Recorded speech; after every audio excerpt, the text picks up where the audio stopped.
Hi everyone. 60 years ago today, Friday, March 22nd, 1963, the Beatles released their first album entitled Please Please Me.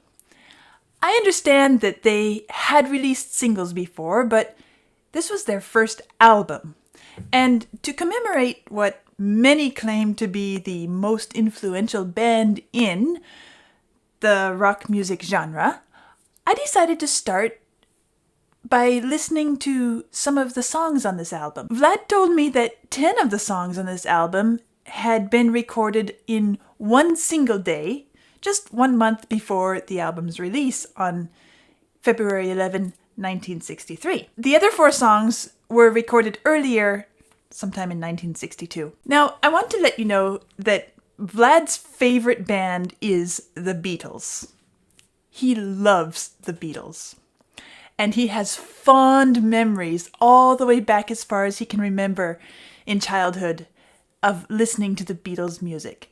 So he's told me all kinds of stories about them.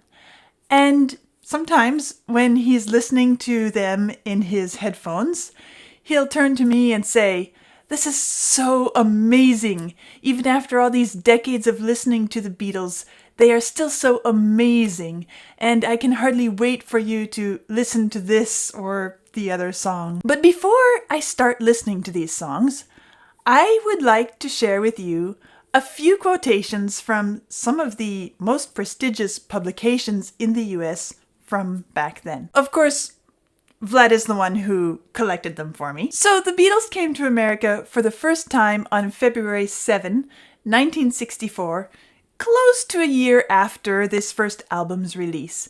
And these quotations that are Vlad collected for me, and I'm going to read to you, share with you here, were published mostly a few days after they arrived.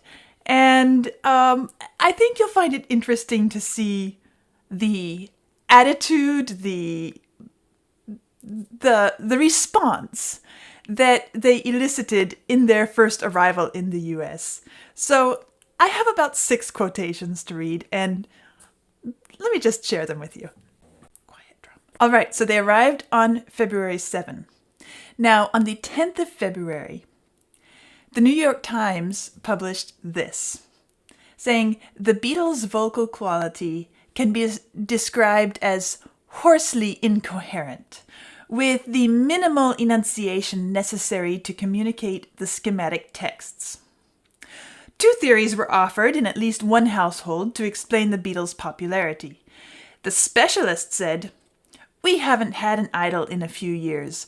The Beatles are different, and we have to get rid of our excess energy somehow."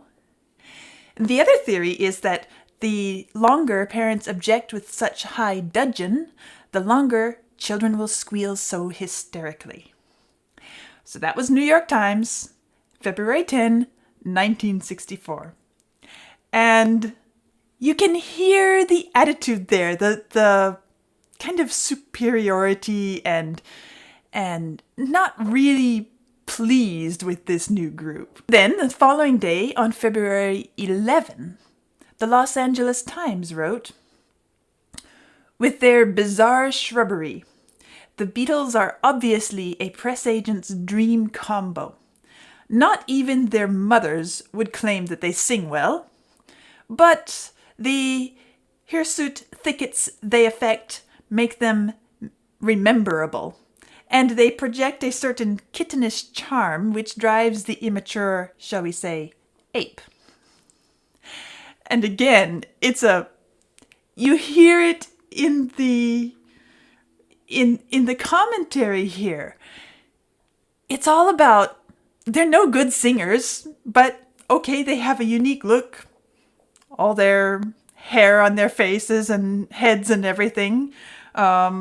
It's more about their looks than their sound. A few days later, on the 24th of February, Newsweek wrote, "Visually, they are a nightmare. Tight, dandified, Edwardian beatnik suits and great pudding bowls of hair." I love that, pudding bowls of hair. "Musically, they are a near disaster.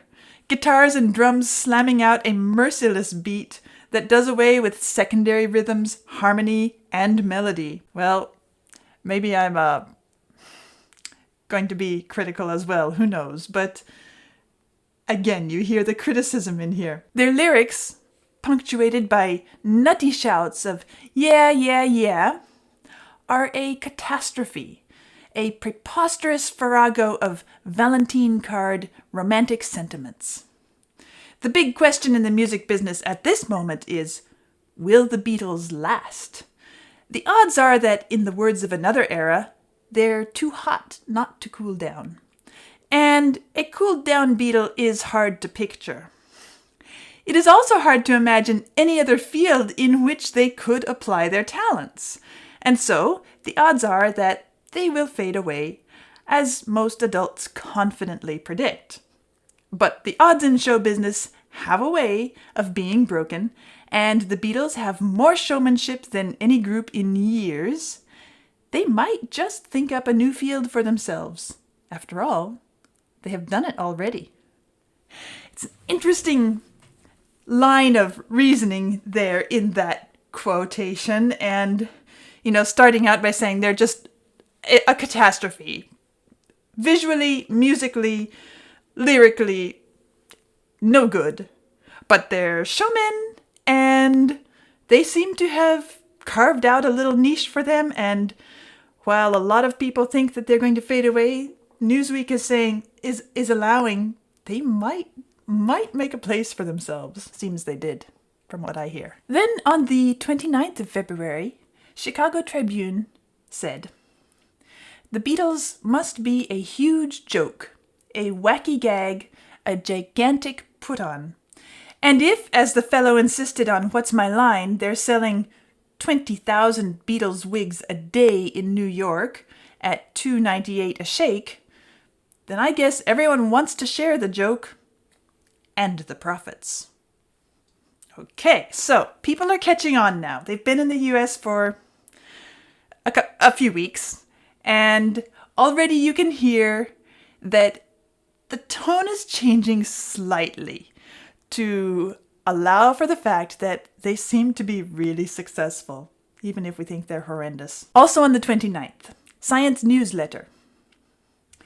The Beatles follow a line of glamorous figures who aroused passionate cries and deep swoons. Most prominent in the 1940s was Frank Sinatra, and in the 1950s, Elvis Presley. Their glory passed when they got too old to be teenagers' idols, or when teenagers got too old to need them. The same, it is predicted, will happen to the Beatles. In the meantime, there are two ways to handle the situation. Either grin and bear it, or relax and enjoy it. For the Beatles are inevitable. Well, here we are 60 years later, and are people still grinning and bearing it, or are they relaxing and enjoying it? Depends on your perspective, but I suppose they've lasted this long. Most people relax and enjoy. Boston Globe. This is a little bit later in the year, September 13, and this is the last quote that I'm going to read. And you can hear, again, some interesting ideas presented here. An estimable critic writing for National Review, after seeing Presley writhe his way through one of Ed Sullivan's shows, suggested that future entertainers would have to wrestle with live octopuses in order to entertain a mass American audience. The Beatles don't in fact do this, but how one wishes they did, and how this one wishes the octopus would win. The Beatles are not merely awful. I would consider it sacrilegious to say anything less than that they are god-awful. They are so unbelievably horrible, so appallingly unmusical, so dogmatically insensitive to the magic of the art, that they qualify as crowned heads of anti-music, even as the impostor popes went down in history as anti-popes. Now, I have listened to 3 Beatles songs so far. First was She's Leaving Home. Very early in my journey into this rock music experience. It was my second piece of music that I listened to. Several months later, I listened to Strawberry Fields Forever. And finally, most recently, Twist and Shout. And while the last one was one of their first, actually, I understand it was on this first album, and it is a rather simple little tune. Nice, but to me it didn't seem anything particularly outstanding. The other two are, from my perspective, really beautiful songs. Sophisticated, expressive, lots of musicality in them, masterful balances of all kinds of musical elements. So then, all these quotations make me wonder, were they right that the Beatles were awful at the beginning? Or are we simply looking again at the same old process of history where the genius, the new wonderful thing simply came a bit early? Or perhaps there was a generation that simply wasn't ready to accept? And I guess we'll find out. Because I'm going to dig into this early Beatles music and see how I respond to it from my perspective. And remember, I am not a rock music or popular music expert or even fan. Yes, I have found some music of this rock popular style that I enjoy in the past months. But I can't say that I'm a fan of it in the same way that I am so passionate about classical music. At least not at this point in my journey. So we'll see how this affects me. Am I going to be part of this generation of music critics who says, oh, it's awful and it really is a disaster? Or am I going to find something that is appealing in their music, even at this early stage in their careers? Now, I'm not going to listen to the entire album. Vlad has made a selection of 6 songs for me.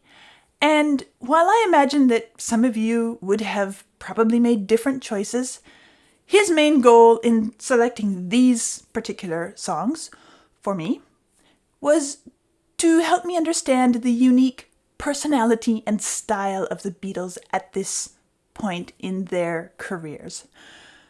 So, with that being said, let's start with I Saw Her Standing There. 1, 2, 3, 4!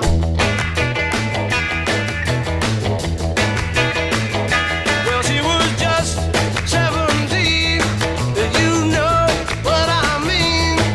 And the way she looked was way beyond compare. So how could I dance with another? Oh, and I saw her standing there. Probably the best English equivalent of eros, rather than simply trying to pick an English word that is linked to the root word, I would guess would be something like just the phrase being in love. When somebody is in love. Just like these lyrics are saying. And before too long, I fell in love with her. Well, she looked at me, and I could see that before too long I'd fall in love with her. She wouldn't dance with another. Whoa, and I saw her standing there. Well, my heart went boom when I crossed that room, and I held her hand in my And yes, it is a very simple, natural instinct for most teenagers and most young adults, is this idea of just being passionately in love and attracted exclusively to the one and only person to whom you feel like you're in love with. We danced through the night, and we held each other tight. And before too long, I fell in love with her. Now I'll never dance with another. Oh, when I saw her standing there.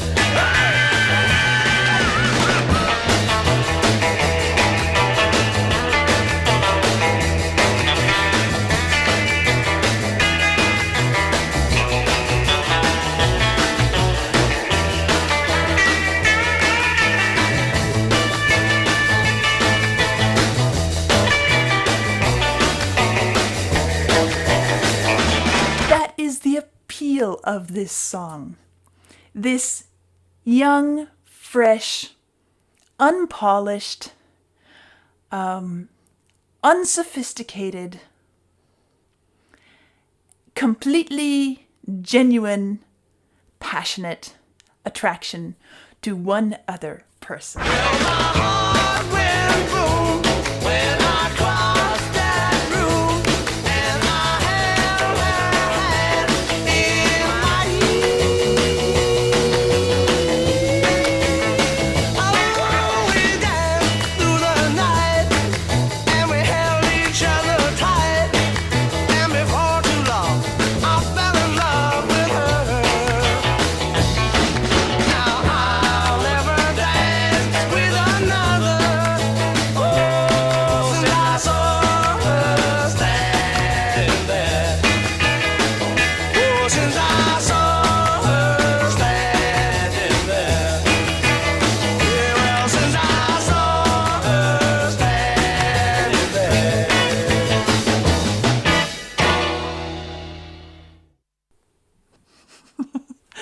Okay, so I'm thinking back to those quotes that I just read, not just moments before I listened to this song, and comparing it with what I'm hearing here. And I can understand why they said what they did, because it's true, their voices are rough and they're not even in tune.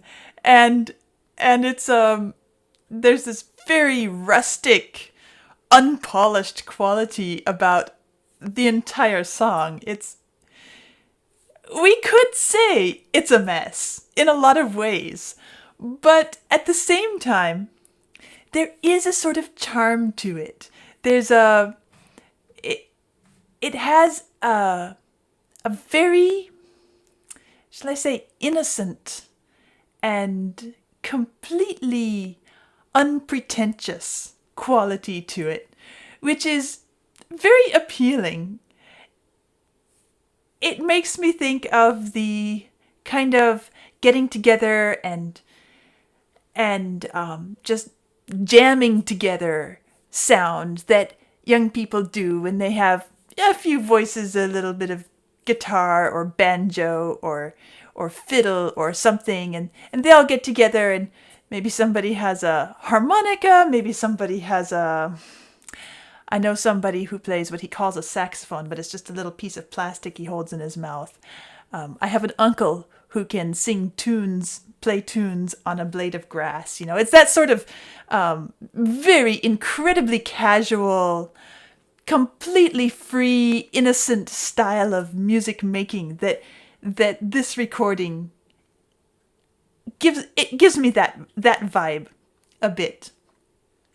It's a little bit more rocky than the kind of music I'm used to hearing being played in that style. Where I come from, it's more country and bluegrass style. But Vlad tells me that on the Beatles website, their official classification of the genre of this song is rock and roll and beat. So obviously, that explains it. It kind of has a little bit of a clumsy feeling to it as well, in the percussion and the guitar and the bass and the voices. It feels very very much like a not quite full-grown young adult. Meaning they get to their upper teens and they're all, even physically, just out of proportion and awkward and you know, the stage when the teenager can't walk up a flight of stairs without tripping over his own 2 feet, right? It has that sort of awkwardness and clumsiness to it a bit, musically. I'm going to listen to it again now, and I'm going to pause along the way and make some comments as they come to me. 1, 2, 3, 4. Right, so right off the bat, right there. I almost forgot about that with the first listen. That was the first thing I heard. This counting in 1, 2, 3, 4. It's very much, that's one of the things that set me up to think of it as a casual live music making jam session. Because that's often what you do, is you count yourself off as a group. And here they're doing it on the recording. And this was not a live recording. But it seems, well, I understand from what little bit that I know, I understand that the Beatles played in a lot of clubs and did a lot of live performing before they got into recording. And so perhaps they were, it seems they were mimicking a live scenario here. And then as they count off 4 and the instruments come in, suddenly you hear the clapping as well. Clap, clap, clap. And it goes all the way through the song as if the audience is involved, or as if they're trying to get the audience participating as well. And Vlad also said that one of the members, let's see, I guess it was George, said at one point, quote, "Basically, this album was just what we did live in the clubs." So there we go. It's an imitation of their live club style playing. So let's start again. 1, 2, 3, 4.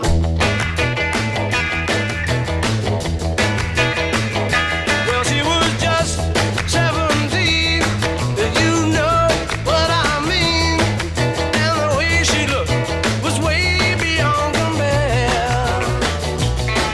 So how could I dance with another? Oh, and I saw her standing there. Yeah. It's so short. It's like they don't even have their verse chorus structure really worked out yet. You hear one line of verse, maybe you could call it 2 lines of verse, and then suddenly we're in something that sounds rather like a chorus. And it's not just the musical style, but it's also the joining of the second voice, and in that "How could I dance with another?" It's functioning as a sort of chorus element here. We're going to hear that again as we go on, so I won't back it up. But we'll just start here and see how it goes. Well, she looked at me. So this sort of verse thing. I could see that before too long I'd fall in love with her. Okay, maybe 2 lines of verse. She wouldn't dance with another. Whoa, and I saw This is where the chorus starts, and it ends right here. Well, my heart went boom when I crossed that room. And that line made me chuckle when I first heard it too. My heart went boom. It's like such a, I don't know, to me it sounds like it's a fresh way of expressing how it feels, because boom, really? Boom. That's their choice of word. Boom. My heart went boom. Okay. It works. It really paints a picture. And it's not the word that we normally think of when we say, my heart skipped a beat, or my heart was thumping loudly, or all those different expressions that we tend to use. Now, I don't know if maybe my heart went boom is perhaps a British idiom of speech, or was it really something fresh and kind of, again, a clumsy, awkward, young person's way of expressing what they were feeling? And it seems like they're kind of doing this intentionally a little bit. This whole music, and that's what makes it interesting. Even though what those quotations said, it's disorganized, it's not fully developed, it's this and it's that, and they're listing off all the criticisms. At the same time,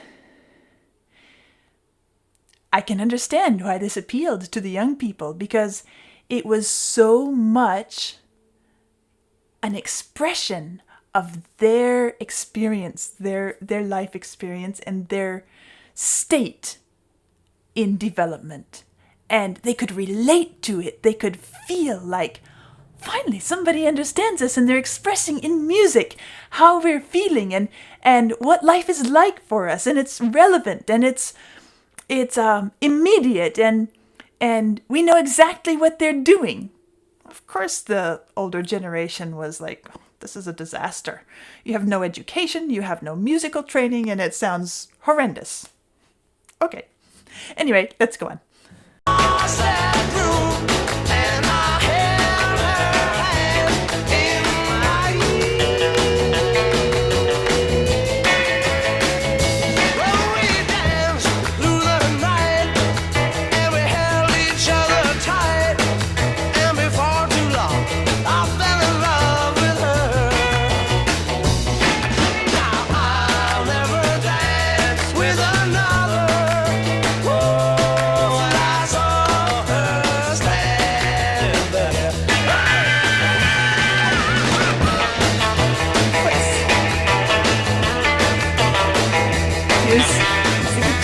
Kind of singing the same melody as the voice is singing.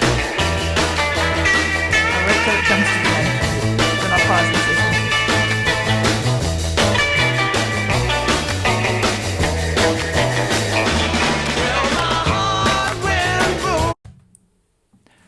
Right, so this guitar and this guitar solo, it's a very different sound than the kind of guitar solos I've gotten used to hearing, where there's a lot of electronic modification of the sound quality. This is very plucked. At the same time, it's very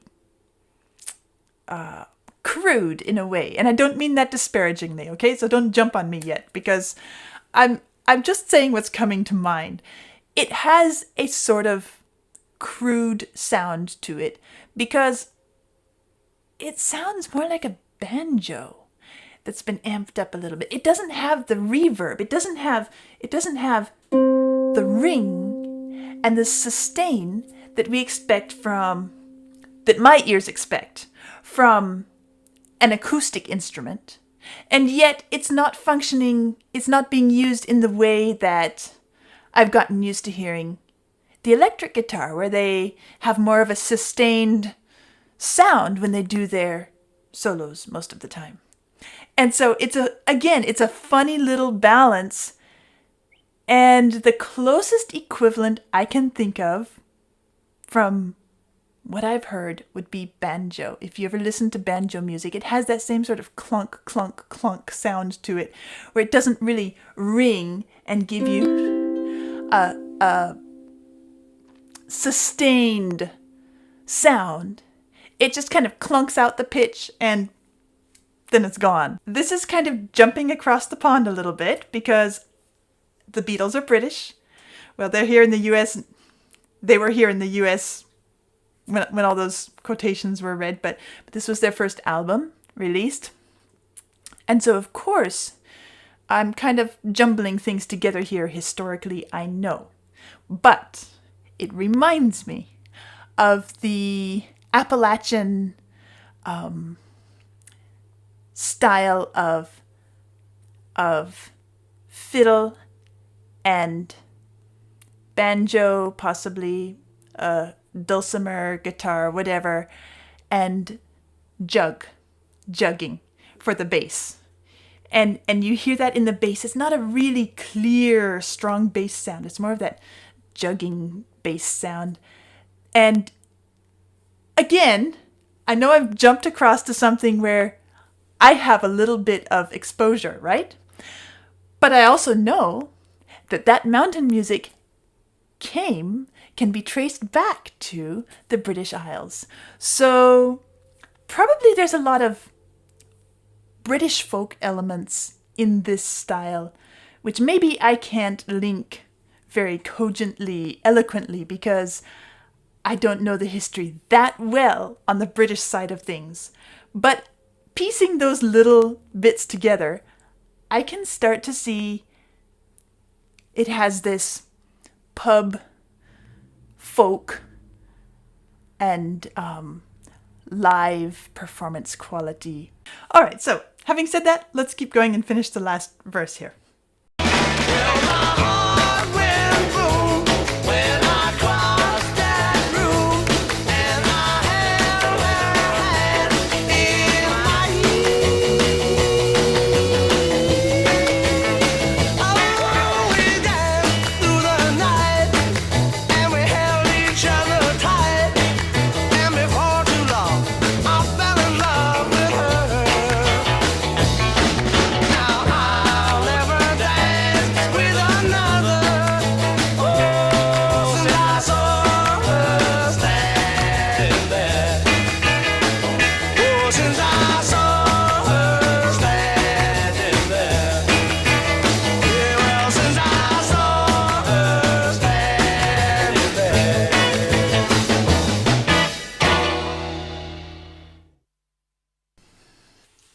And of course, the percussion is very dominant, prominent, understandably so, with a piece of music of this style, because it relies on that beat to keep the energy going. It's very, again, unsophisticated. It's not any sort of fancy drumming that I can identify, but it suits the style of the music. The whole thing fits into this idea of a club song, or I picture it as being kind of a country, not country, that could be misunderstood, rural influenced style of music brought into the club experience. With the lyrics, they're also very simple. We could even call them juvenile. And I said the verses are minimal. The chorus is hardly complete. But at the same time, as I was listening, it's kind of repetitive, obviously. But one of the big features of this song is, how could I dance with another? And I could never dance with another. And it's obviously a love song. But I think there's something very special in it, in a very simple, unassuming way. And when I say this, you might think, oh, you're getting way too sophisticated for the music. Yes, fair enough. But that's okay. I'm going to say it anyway because it came to mind as I was listening to what the lyrics were saying. If you remember, the ancient Greeks, philosophers, had the concept of 4 types of love: the philia, the eros, the storge, and the agape. And of course, I'm not going to go into this whole entire discussion of what each one means, but one of the main characteristics of eros which differentiates it from philia. Philia is the friendship love. It's the concept of exclusivity. Eros is exclusive.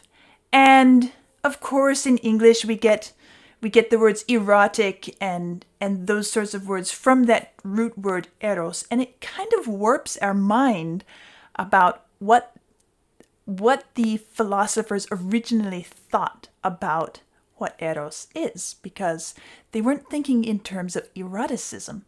They were thinking more in terms of bond and exclusivity. Probably the best English equivalent of eros, rather than simply trying to pick an English word that is linked to the root word, I would guess would be something like just the phrase being in love. When somebody is in love, just like these lyrics are saying. And before too long, I fell in love with her. And as I said, eros wasn't originally about eroticism, philosophically speaking. Some do kind of make the mistake of putting it in this category, in the category of, we could use another old term, lust. But for the point that I'm trying to make here, let's keep it really clean and basic and understand that lust is not eros, and Greek had a totally different set of words for lust, one of them actually being pathos.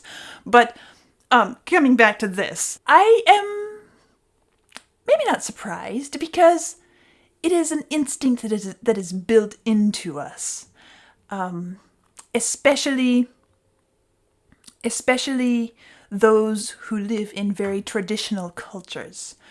The culture cultivates this concept of this idea of eros, exclusivity, and love, being in love, all being bound up together. And so these lyrics, so how could I dance with another? Oh, when I saw her standing there, she wouldn't dance with another. When I saw her standing there, now I'll never dance with another. Oh, when I saw her standing there. And the song goes on. The whole song is built around this idea of being in love. And yes, it is a very simple, natural instinct for most teenagers and most young adults, is this idea of just being passionately in love and attracted exclusively to the one and only person to whom you feel like you're in love with. Even this line, and the way she looked was way beyond compare. I mean, think about that. Don't tell me that Paul found the most beautiful woman in the world. Well, but for him, she was indeed beyond compare. But it wasn't an objective, most beautiful person in the world. Because basically, a few lines later, he says, before too long, I'd fall in love with her. And then later, I fell in love with her. Well, she was just 17.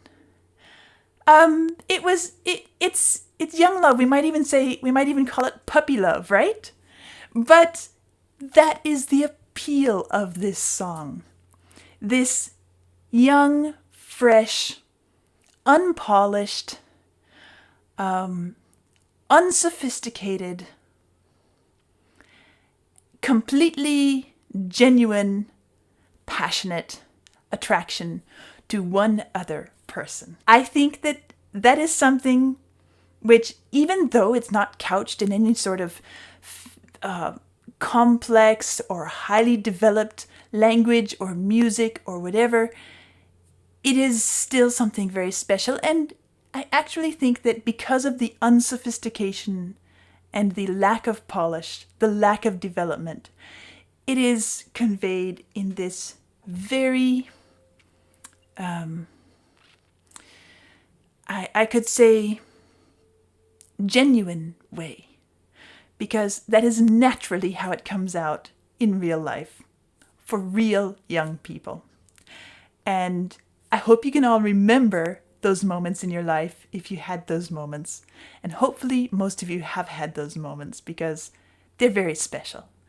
And this song, I think, in that regard, is very special. Even if I were assessing it musically, analytically, and saying, okay, their voices are out of tune and the music is clumsy and awkward and all of this stuff that all the reviewers were saying, yet it's that very awkwardness and that very spontaneity that makes it special in this way. So this is the song that started off the Beatles. This was the first song on this album, Please, Please Me. And happy birthday to Beatles, because it has been 60 years since this album was released. Here is where we hear them start in their albums. As I said at the beginning, I know they had some singles released before, but album-wise, this is their first.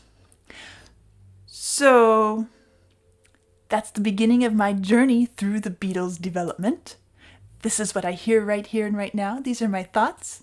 And I'll see you next time with the next Beatles listen. There are some more on this album that I'll be listening to. And we'll continue. I'll see you soon.